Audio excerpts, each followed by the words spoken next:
Dans cette vidéo, je vais te montrer comment on peut rassembler des valeurs en classe de valeurs, en faire un histogramme, et je vais aussi te parler de ce qu'on appelle l'étendue d'une série. Voici les réponses à une enquête INSEE statistique. On a demandé à 70 familles le prix qu'elles payent pour mettre leur enfant à la crèche pendant une journée. Donc, sachant qu'il faut savoir que ce prix en fait varie en fonction des revenus des familles, donc tout le monde ne paye pas exactement la même somme. Voici les réponses obtenues. Que peux-tu en déduire? Alors j'espère que tu as conscience que présenter comme ça des dizaines de valeurs, présentées comme ça, les unes après les autres, de façon totalement brute comme ça, c'est totalement indigeste et c'est très compliqué. Il est très compliqué d'en effectuer une quelconque analyse. Voilà, il va donc nous falloir des outils pour clarifier un petit peu cette situation. Surtout que tu n'as que 70 valeurs sous les yeux. Une vraie étude statistique, tu peux avoir des milliers de valeurs. Donc que peut-on faire? Eh bien l'idée ça va être de regrouper toutes ces valeurs, toutes les valeurs qui sont proches les unes des autres, les mettre ensemble. Par exemple, se dire qu'on va regrouper toutes les familles qui ont payé entre 4 et 8 euros. Voilà, ça va faire un bloc de familles. Et puis à côté, on va prendre toutes les familles qui ont payé entre 8 et 12 euros, par exemple. Et etc. etc.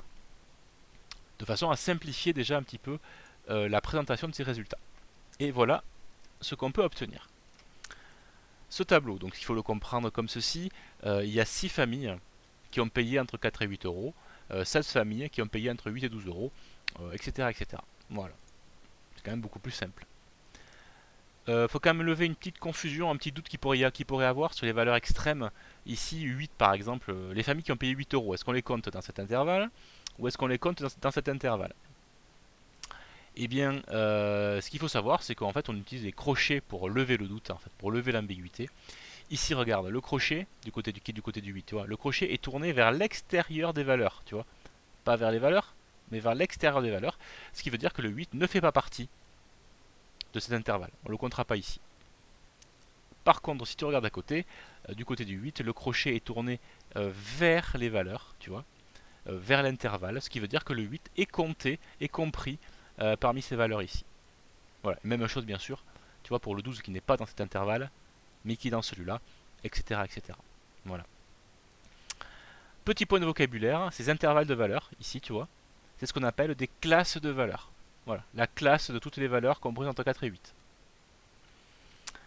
Et puisque j'ai choisi, tu vois, de mettre que 4 euros d'écart entre les deux, tu vois, entre 8 et 12 il y a 4 euros, entre 12 et 16 il y a 4 euros, enfin bref, j'ai toujours choisi 4 euros, on dit que les classes que j'ai choisies ici ont une amplitude de 4, tout simplement. Voilà, ça permet de représenter de façon beaucoup plus claire ces réponses. Mais on va aller encore plus loin et on va représenter graphiquement ce tableau. Voilà. Alors il faut savoir que ce qu'on utilise pour représenter un tableau comme ça avec des valeurs regroupées en classes, c'est ce qu'on appelle un histogramme. Et je vais te montrer tout de suite. Voilà à quoi ça ressemble. C'est ceci un histogramme. Voilà. Ce qu'il faut savoir dans un histogramme, c'est que ce qui compte, c'est la surface en fait de chaque rectangle ici, tu vois, la surface. La surface des rectangles doit être proportionnelle au nombre de valeurs qui sont représentées. Voilà. Donc en gros, si tu as un rectangle dont la surface est 3 fois plus importante qu'un autre, ça veut dire qu'il y a 3 fois plus de valeurs représentées dessus, tout simplement. Voilà un histogramme, c'est quand même clair, lisible. Bon, juste une remarque, quand toi tu vas construire des histogrammes, il y a de fortes chances que tu colles tes rectangles les uns aux autres.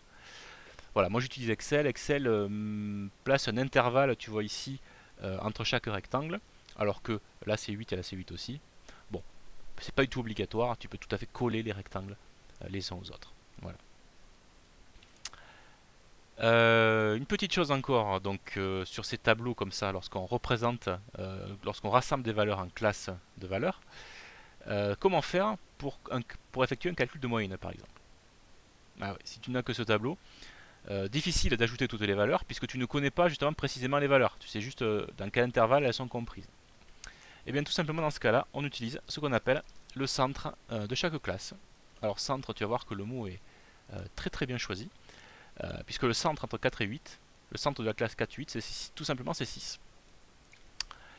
C'est la moyenne en fait entre 4 et 8. Tu vois. Le centre de la classe 8-12, c'est 10. Hein, la moyenne entre 8 et 12. Ici ça va être 14, ici 18 et ici 22, voilà. Et l'idée en fait ça va être que l'on va considérer, on va faire comme si les 6 familles avaient chacune payé 6 euros. Et que les 16 familles ici avaient chacune payé 10 euros. Alors c'est pas exactement bien sûr la réalité, hein, mais ça va permettre au moins d'effectuer des calculs. Voilà. Et donc pour la moyenne, je vais prendre 6 fois la valeur 6, je vais rajouter 16 fois la valeur 10, puis je rajoute 24 fois la valeur 14, plus 20 fois la valeur 18, et plus 4 fois la valeur 22. Je divise par le nombre total de valeurs, donc il y en a 70, hein, je t'avais dit, et on obtient une moyenne de 14 euros, voilà, pour une journée de crèche. Voilà. Dernière petite chose, je vais te reparler de ce qu'on appelle l'étendue d'une série. L'étendue d'une série, simplement, c'est l'écart entre la plus petite valeur et la plus grande valeur. Donc ici, tout simplement, l'étendue de cette série, c'est 24 moins 4. Voilà, la plus grande moins la plus petite. Et ça fait bien sûr une étendue de 20 euros pour cette série. Voilà, tu sais maintenant ce qu'on appelle un histogramme, ce qu'on appelle des classes de valeurs, et tu as vu aussi comment calculer l'étendue d'une série.